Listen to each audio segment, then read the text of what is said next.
moluskoz muskuluaren produkziora eta komertzializaziora dedikatzen den enpresa bada. Instalakuntza hau Matxitxako moluskozen lehendabiziko instalakuntza produktiboa da eta bertan 4 partzela okupatuko ditugu horretarako bereziki deklaratuta dagoen espazioan Lekeitio eta Ondarro artean. Saiatu garena izan da bloke sendo batzuk egiten, 25 toneladako blokeak egin dugu eta horretarako konstruktore batek egin dizkigu eta bloke bereziak erabili ditugu, barrotik armatuak eta ustez dauzkagun itsaso baldintzei aurre egiteko gaitasuna daukaten.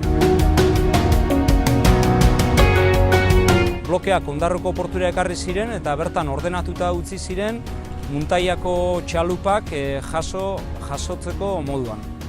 Instalazioak oinarrian blokeak, kataiak, sokak, banaketarako aroak, kabezerako boiak eta linea madreak dauzka. Eta material hori Ondarroko portuan pilatzen joan gara, dena ordenatuta utziz eta muntaiako barkuak jaso eta gero fondeoa egin du 5 egunetan.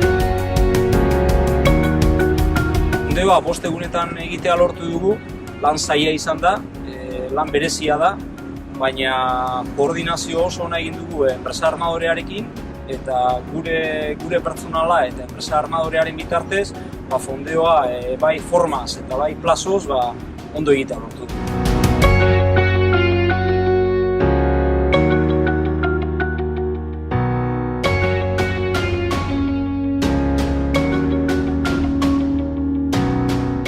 Instalakuntza honekin 5 hektarea okupatu ditu gutxi gora bera eta gure helburu produktiboa urtean 150 bat mejilloi jasotzea da.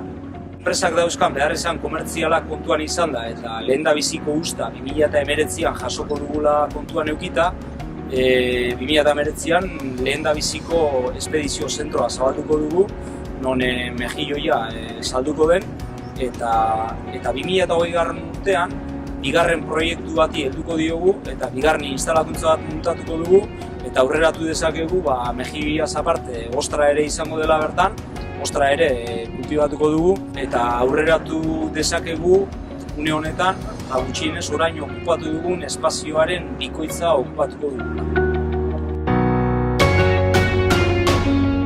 Online sistema munduan leku askotan erabiltzen da, baina itsaso zabalean sistema hori erabiltzea gauza berria da eta gure itsaso baldintzekin sistema hori probatzea oraindik eta berriago. Esan genezake munduan bakarra garela eta horretaz benetan harro egon gintezke.